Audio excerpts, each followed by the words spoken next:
Hello YouTube and welcome to the Awesome Blackness channel, or ABC for short. My name is Mighty, and on this platform, I'm going to explore the awesomeness of our black people. That's right, whether you're big or small, celebrity or civilian, anywhere in the world, if you're awesome, you're featured here. And it's time to drop another nugget.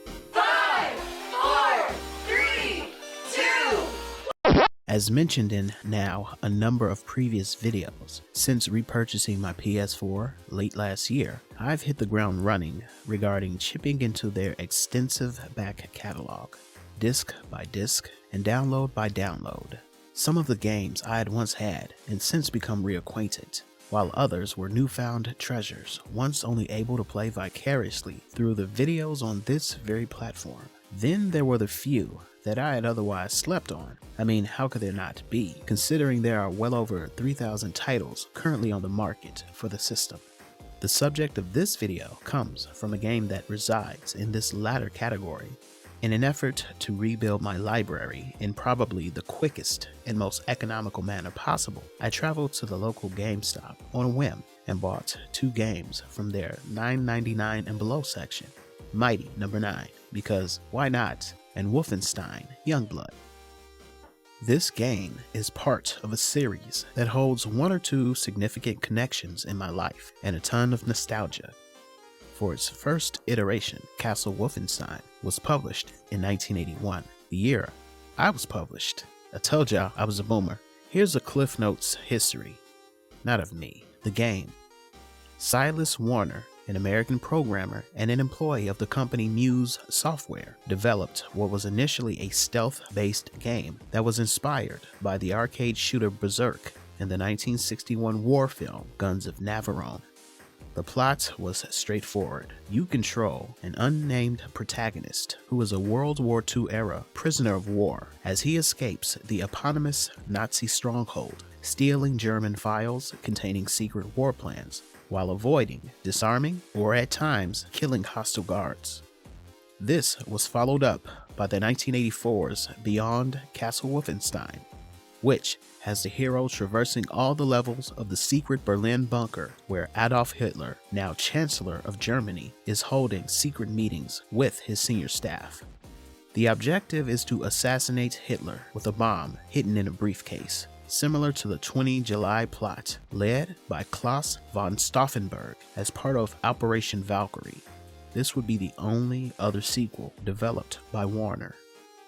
Wolfenstein 3D would be the next iteration, and one of the reasons why late 90s middle and high school was dope. Now, for those of you who can remember when the concept of school computers was a novel one, in my school, there was that one workstation tucked in the back corner of the library that was able to play this notorious game. Yes, when my pre-diagnosed ADHD mind and otherwise unsupervised self was supposed to be working, I'd boot into DOS mode and type run wolfenstein.exe and crack a few Nazis before I had to get back to researching their history for a paper where I was already on the struggle bus to reach the required word count. ID Software and publisher Apogee Software takes over, retooling the game from the top-down perspective into the iconic first-person view, and the protagonist receiving an identity that is forever linked to the series, similar to our other heroes, or anti-heroes. William B.J. Blazkowicz. In this game, Blazkowicz is an Allied spy who, in addition to escaping the Nazi imprisonment, carries out missions against them. There have been other games developed in the time thereafter, but notwithstanding their graphical maturity, courtesy of the subsequent generation of consoles, they all essentially followed the narrational beats provided. And in the interest of transparency, I won't act as though I've played them all. It was essentially Wolfenstein 3D in the above period of adolescence, and now, where the latest generation, developed by Machine Games and published by Bethesda Softworks, hit the PS4, and nostalgia demanded that this be placed on my wish list and bought immediately when I came out of the struggle of 15. And so, I grabbed the game and I set off to play, anxious to kill Nazis indiscriminately and in clever and gory ways. This isn't my first foray into the Machine Bethesda experience, though, as I previously played the new Colossus, the 3rd out of the 4 titles in their series. I know, I'm playing it out of order. I will get to their predecessors, the New Order and the Old Blood, soon enough. But in the meantime, let's get back to the Youngblood. Released in 2019, a game that is considered more of a spin-off than it is a proper sequel. Set in the 1980s, full circle, 2 decades after the United States had been liberated from the Nazis' occupation in the Second American Revolution. You assume either of the twin Blazkowicz descendants, Jesse or Sophia. The sisters embark on a search mission to France and the capital city of New Paris when their father goes missing in action. As they task themselves to locate and reclaim BJ, they must also fight the Nazi regime in Europe that still remains withstanding. Of their allies, who, as explained, is actually more than that, is the subject of this video. Okay, so let's talk about Abby. Not this one. Abby Walker is the daughter of Grace Walker, who served as BJ's ally in the Revolution events of the New Colossus, first appearing as an infant in that game. In Youngblood, she is shown to be a proficient hacker, not surprising considering the lot she came from and having learned under the tutelage of Seth Roth. Essentially, she runs point from the hideout of the French resistance, located in the catacombs of New Paris, by provisioning technological and communication support for the heroine Blazkowicz. However, she doesn't merely fulfill the tokenized, geeky best friend trope, which, by the way, is not a bad stereotype. I mean, who would ever get tired of seeing that image as opposed to...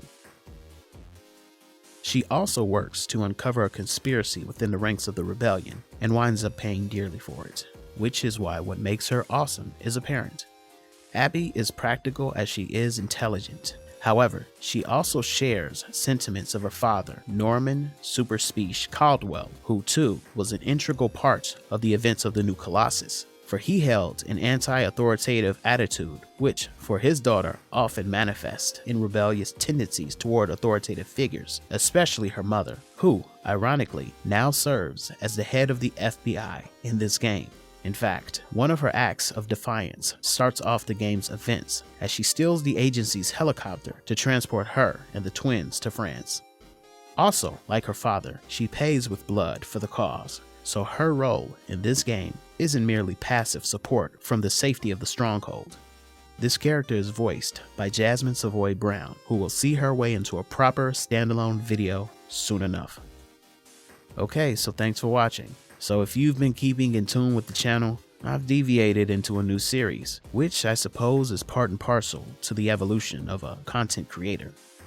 This came as a response to the unnecessary pressure placed upon myself regarding this series, in addition to a confluence of other external circumstances, which is too long to explain here. However, the silver lining is that it only served to be yet another creative outlet that I can provide for the channel, and it put me right back where I needed to be. At the very least, I can conclude this series within a series, within a series, within a series, within a series, within a series. That said, there is one more video to complete, and it's back to the real world in a sense, back to highlighting actual people that are making a difference in this world. I have one in particular that's ready to be worked on who affects me on a personal level, so I'm excited to get that ready and premiered as soon as I can. In the meantime, if you like what you've seen, you keep the love coming the best way you know how by liking and sharing. Get more people to like, share, subscribe, and click that notification bell so you know when I drop another nugget. And until then, stay awesome.